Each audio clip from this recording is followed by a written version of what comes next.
مفتی صاحب کیا تصویر لینا گناہ ہے؟ آج کل ہم بلا ضرورت لیتے ہیں، اس بارے میں تفصیل سے رہنمائی فرمائیں۔ دیکھیں ڈیجیٹل تصویر کے حکم میں نہیں ہے، جو جامعہ دارالعلوم کراچی کی تحقیق ہے اس کے مطابق، تو جب تصویر کے حکم میں نہیں ہے تو لہٰذا تصویر نہیں ہے، جب تصویر نہیں ہے تو بلا ضرورت تصویر لینا بھی اس کو ہم نہیں کہیں گے کہ بلا ضرورت تصویر لی جا رہی ہے۔ باقی جو پرنٹڈ تصویر ہے وہ بلا ضرورت جائز نہیں ہے۔ لیکن تصاویر لینے میں یہ پہلو بہرحال پیش نظر رہنا چاہیے کہ بعض لوگوں کا یعنی ان کا لائف اسٹائل ایسا ہوتا ہے یا ان کی مصروفیت کا ایک پورا ایک دورانیہ اس چیز میں گزرتا ہے کہ اپنی تصویریں ہی وہ اپلوڈ کرتے رہیں، کبھی اس اینگل سے کبھی اس اینگل سے، کبھی جناب ٹک ٹاک بنا رہے ہیں اس زاویے سے کبھی اس زاویے سے، وہ کرنے کا کام ہے۔ مطلب اس لحاظ سے تو ہم اس کو یہ نہیں کہیں گے کہ ناجائز ہے، لیکن اس لحاظ سے تو کہیں گے کہ ایک لہو و لعب ہے، فضول کام ہے، لایانی کام ہے، اس کا کوئی دنیا میں فائدہ نہیں، آخرت میں فائدہ نہیں۔ حدیث میں آتا ہے من حسن اسلام المرء ترکہ ما لا یعنی، انسان کے اسلام کا حسن یہ ہے کہ وہ لایانی کاموں کو چھوڑ دے، اس کا کیا فائدہ؟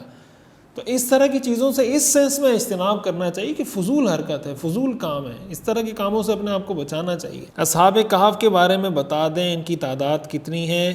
اور ان کے ناموں کے بارے میں قرآن مجید میں کوئی ذکر ہے؟ اصحاب کہف کی تعداد کے بارے میں قرآن کریم میں کوئی واضح فگر قرآن کریم نے نہیں بتایا۔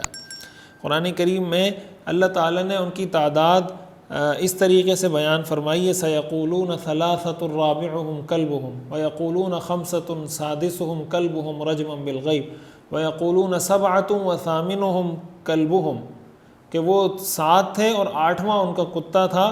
قُلْ رَبِّي أَعْلَمُ بِعِدَّتِهِمْ آپ کہہ دیجئے میرا رب ہی ان کی گنتی کو جانتا ہے، مَا يَعْلَمُهُمْ إِلَّا قَلِيلٌ بہت تھوڑے لوگ اس کو جانتے ہیں۔ تو بعض روایات سے یہ ثابت ہوتا ہے، عبداللہ ابن عباس رضی اللہ تعالیٰ عنہ سے بھی اس طرح کی روایات مروی ہیں کہ جو آخری اللہ نے فرمایا نا کہ بعض یہ کہتے ہیں کہ سبعۃ وثامنہم کلبہم،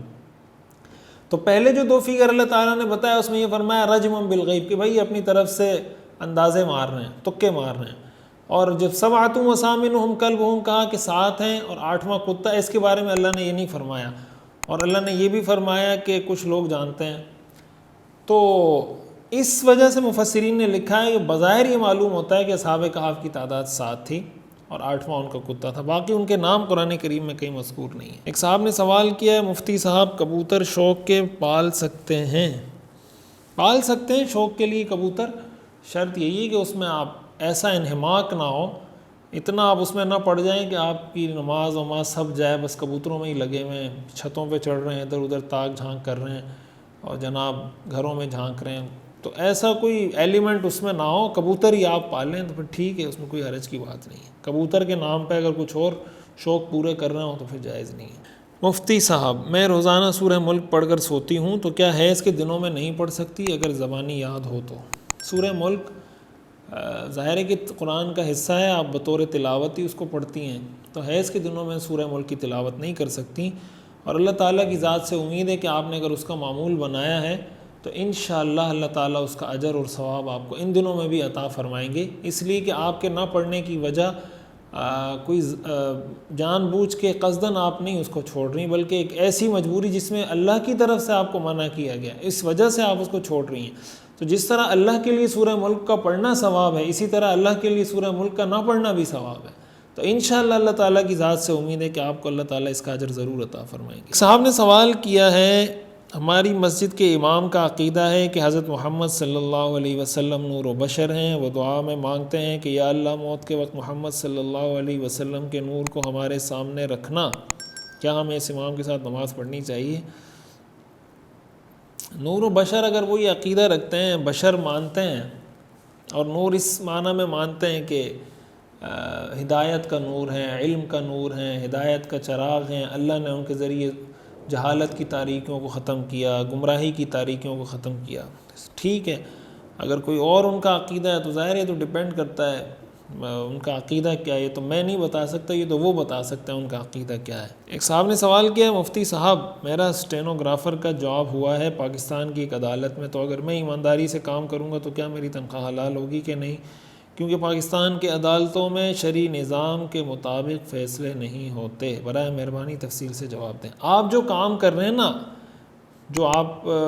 ٹائپ کر کے دے رہے ہیں، جو آپ کام کر کے دے رہے ہیں، وہ اگر جائز اور حلال ہے تو آپ کی تنخواہ حلال ہے، اس سے فیصلہ شریعت کے مطابق ہوتا ہے یا نہیں ہوتا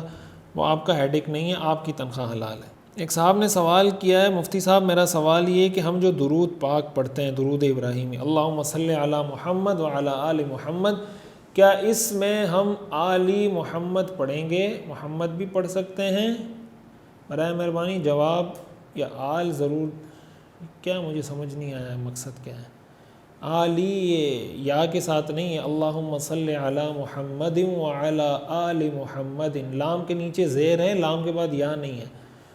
سوال مجھے سمجھ نہیں آیا مقصد کیا ہے۔